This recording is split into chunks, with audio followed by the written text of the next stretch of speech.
This is GM Word of the Week, and I'm Fiddleback. Rook. At the time of this writing, we here at the Word of the Week Bunker have just completed the first of the major holiday activities of the holiday season. No doubt you, faithful and diligent listener, are well aware of that, given the nature of our most recent episodes.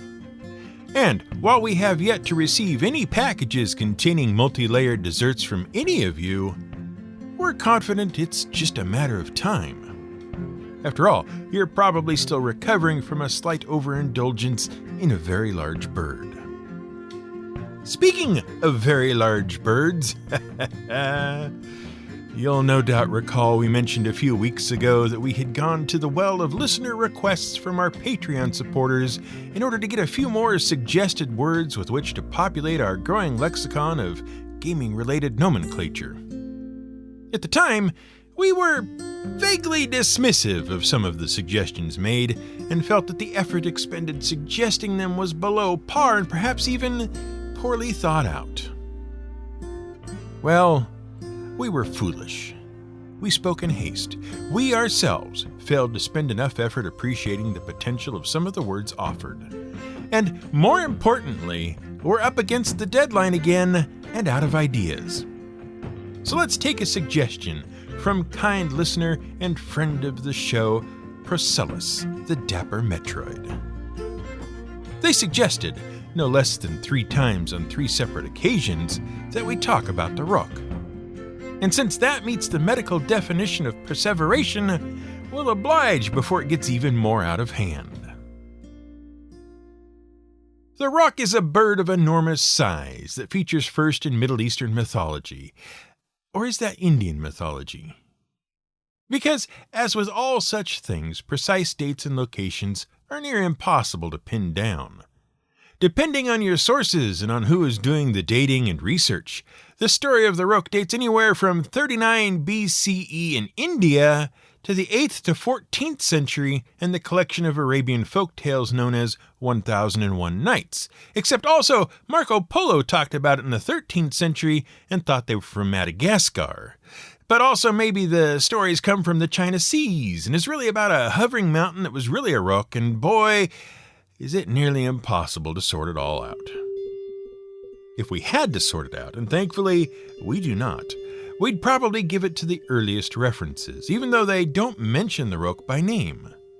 Well, not by rook at least. Let us explain. No, let us sum up. In the end, we have to fall back to the 2 famous Sanskrit epics, the Mahabharata and the Ramayana. Dating from the early 4th century BCE, these 2 epics provide some of the earliest history of the Hindu faith, and across nearly 225,000 verses, cover wars, exiles, philosophy, and devotional material central to the faith. Within the many lines of the text are references to a giant bird you will have heard about on this show quite recently.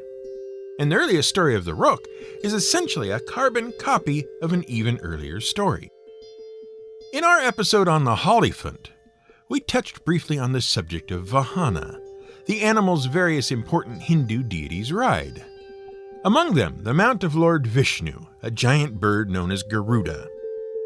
Garuda is the king of birds and has both an animal and human-like form.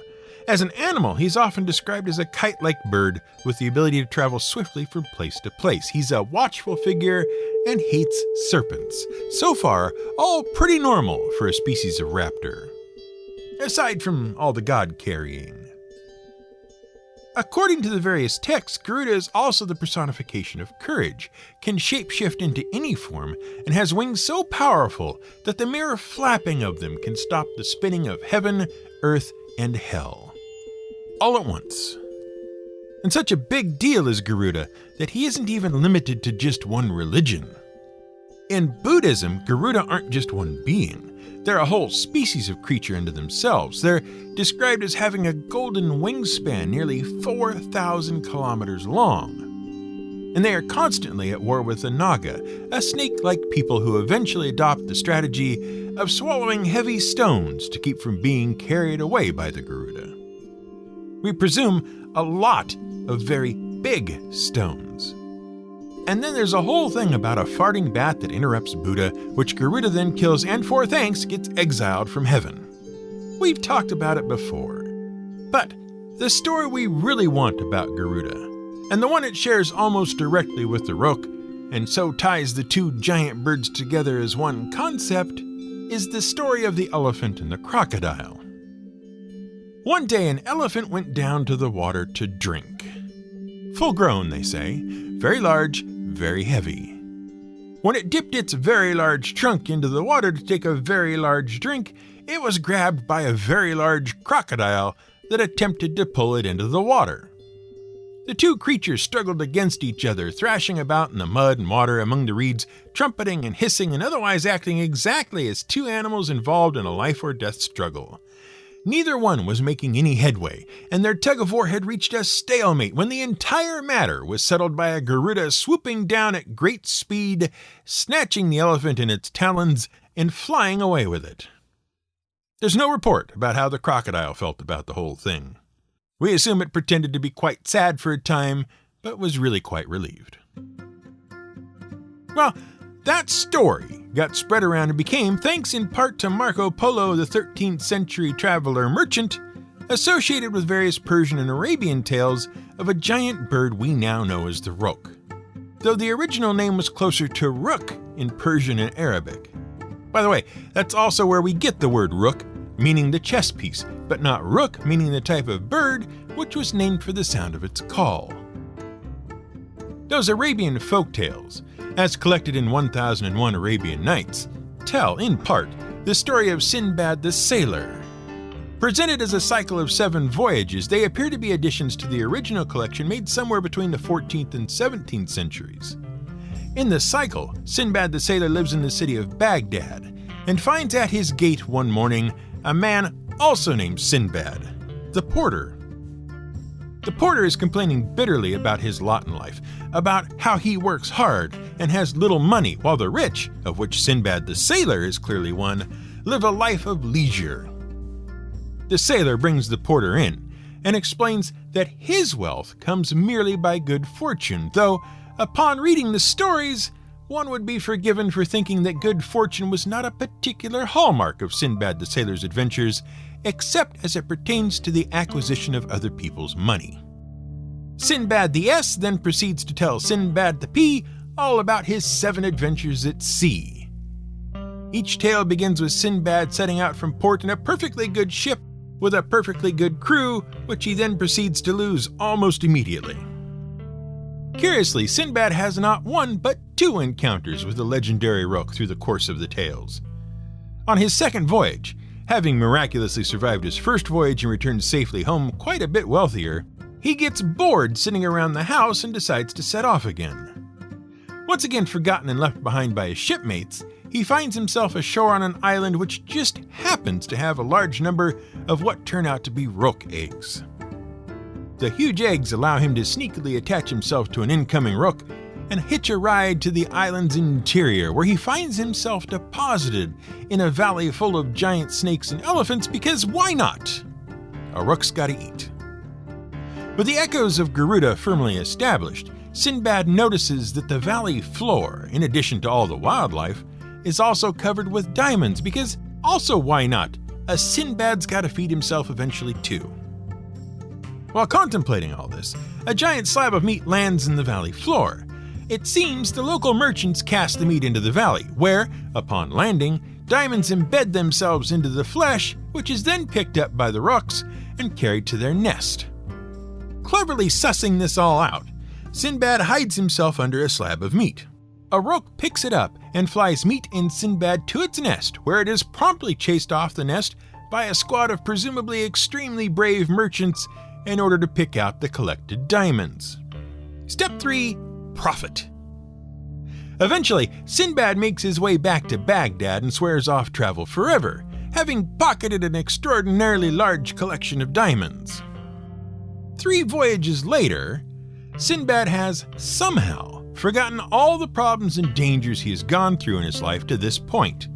Like he's just sitting around one day and says to himself, Those other 4 disastrous voyages in which I lost every ship I ever sailed on, saw all the crews perish, saw my friends eaten by Cyclops, had to commit literal murder over and over again just for 5 scraps of bread on which to survive, and was otherwise in mortal danger every step of the way. Those weren't so bad, let's try again. So off he goes with a new crew and ship, and wildly some random passengers, because apparently no one had ever heard what happened to him on these voyages.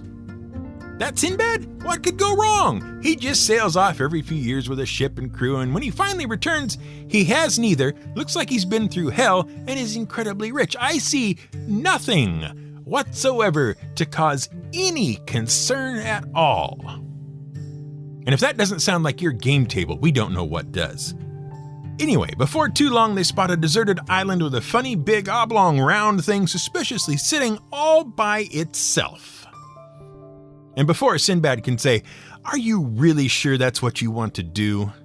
the passengers and crew put ashore, accidentally crack the egg open, and eat the presumably half-developed roque chick inside.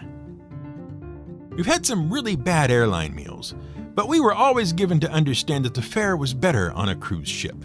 It boggles the mind to think about how desperate you have to be for something besides a foil packet of 6 peanuts and a quarter can of flat soda before a giant raw oozing immature bird becomes the meal of choice.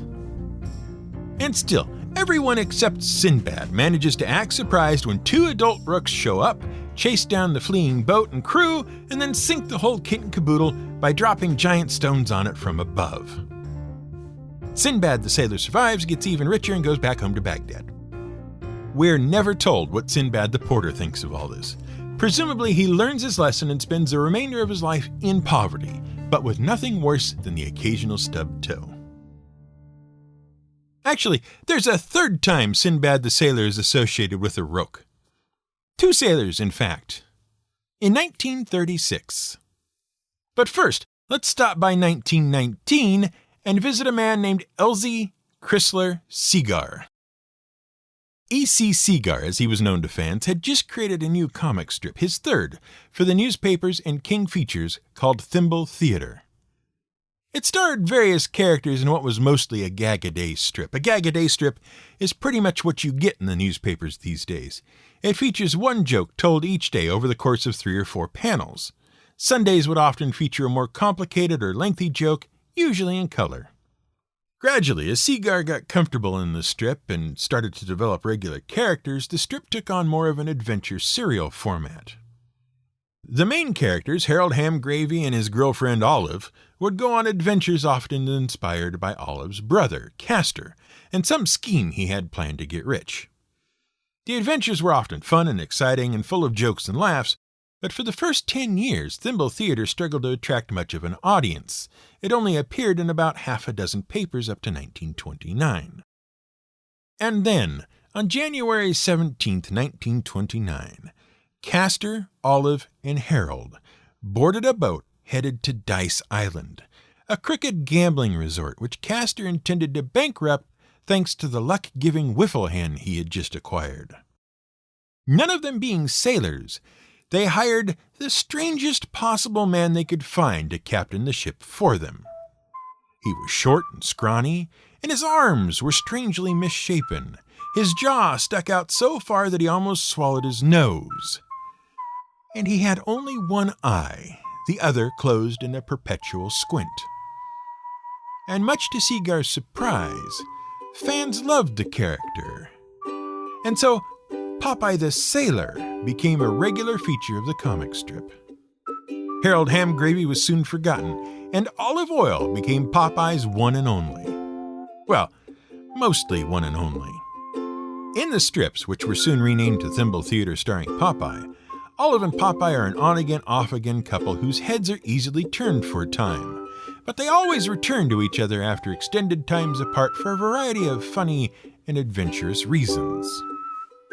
Quite the cast of characters develops. There's Popeye's foundling son Sweet Pea, the constantly as hungry as he is broke J. Wellington Wimpy, a magical creature much like the Wiffle Hen but more so in the form of Eugene the Jeep, Poop Deck Pappy, Popeye's long-lost father who comes back into his life reluctantly and unrepentantly, the sea hag, a pirate and witch who regularly terrorized the seven seas and Popeye in particular, King Blazo, the most worried and put upon ruler in the world, and hundreds of others who variously assist or hamper the cast on their adventures. By 1938, the strip ran in over 500 papers and had over 600 items of merchandise available to the public. And Popeye's greatest enemy, Bluto, only ever made one appearance. Which is odd if you're only familiar with the cartoon version of Popeye. In 1932, King Features signed a deal with Fleischer Studios to bring Popeye to the big screen. A series of theatrical cartoons were made by Fleischer and released through Paramount Pictures. In them, Popeye was often seen in competition with Bluto for the affections of Olive Oyl.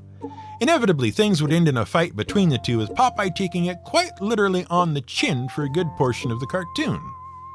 Eventually, though, a can of spinach would be produced, and Popeye would gobble it down, gain incredible strength, and finally win the fight in some extraordinary manner, winning the heart of Olive Oyl all over again.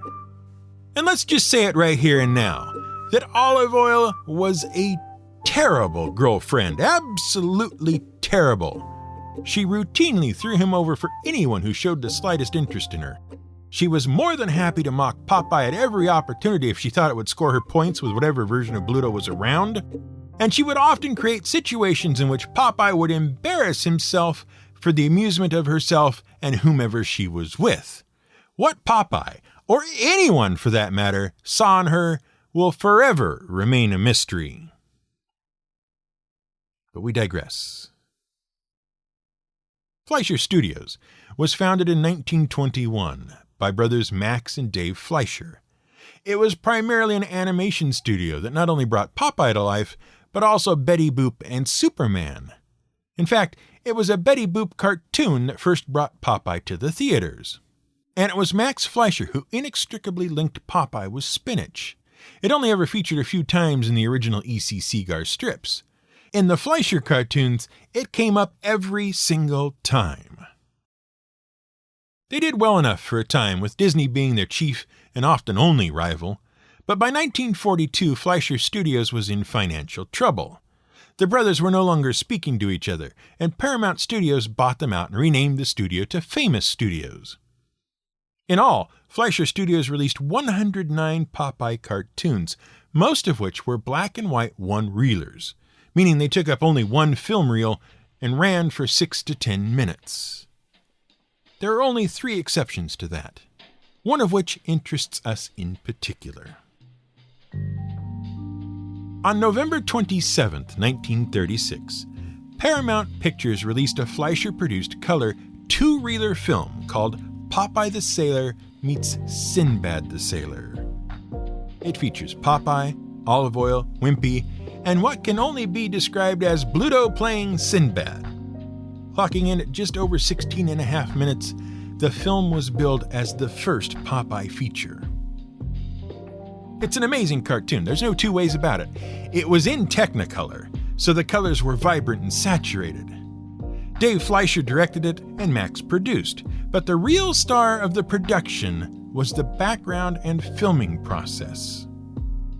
Most animated films were made by stacking a series of plates together at varying distances from the camera lens. Those further away from the camera were background plates and had things like hills, walls, or sometimes just flat colors on them, depending on the budget of the film. On top of the background, other elements of the scene can be placed, and on top of that, the characters themselves are placed on clear sheets.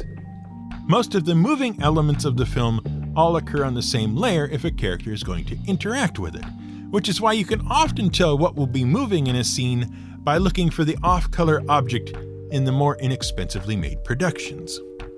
What you end up with is a stack of thin sheets or cells, which is then flattened and photographed. As a scene or character changes or moves, these cells are changed to produce a series of photographs that, when played back at the proper speed, result in Jerry electrocuting Tom in a cute and humorous fashion. What the Fleischers did that was so remarkable was to invent something called a stereoptical process, or setback camera. In this process, used throughout much of Popeye Meets Sinbad, the background cells are replaced by actual models of the set and scenery. Essentially, the camera is photographing through a frame that holds the character's cells, like it was a window with a complete model of the scene, say the inside of a cave or a cliffside, sitting on a turntable opposite. As each frame of character action is photographed, the turntable holding the scenery is turned slightly, and thus the figures appear to move through a three-dimensional space. At the time, this put them ahead of everyone else and made Popeye the Sailor meets Sinbad the Sailor look amazing. In the film, Sinbad is a bad guy. No one knows why, he just is. You can tell because not only is he played by Bluto, he opens with a song about how amazing he is as he strolls around his island home, apparently located on the back of a whale, intimidating the various snakes, dragons, gorillas, lions, two-headed men, and giant birds located there. It's a tour de force song about toughness and being extraordinary. So you can only imagine how upset Sinbad is when, just as he is about to launch into the fourth verse, he is interrupted by Popeye singing his theme song, far out to sea in a sailboat, while olive oil flaps in the breeze and Wimpy attempts to cook hamburgers. Sinbad, looking through a spyglass, sees Popeye and crew, and his eye is, naturally, drawn towards the spaghetti-like form of Miss Olive Oil. He conceives an immediate desire for her, and turns to the aforementioned giant bird to order the destruction of the ship and the capture of the girl. So giant is the bird, obviously a rook, that it requires a 3-hop running start over flat and level ground in order to get airborne, and sounds very much like a large aircraft as it flies. Eventually it arrives at the ship and circles it a few times, before sharply dipping its wings and severing it in two, causing Popeye and Wimpy to go down with the ship as the rook grabs Olive Oil and takes her to the island. A little later in the film, because if that was all it took to get rid of Popeye, he wouldn't be so popular, he has another confrontation with the rook. This time, though, Popeye is on firmer ground when Sinbad sicks the bird on him. It grabs Popeye and flies off to a distant volcano where, moments later, we see a cloud of smoke suddenly rise up as if the volcano had gone off. There's a whiz and a boom and a sizzle as Popeye returns from the volcano with the carcass of the rook held overhead on a platter, like a Thanksgiving Day turkey. With gravy, he says. It's a really good cartoon. We like it a lot. Ray Harryhausen cites it as an influence on his film The Seventh Voyage of Sinbad.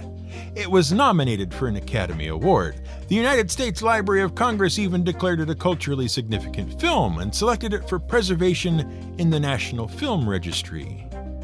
It's even in the public domain. So why not go ahead and look up a copy and watch it for yourself?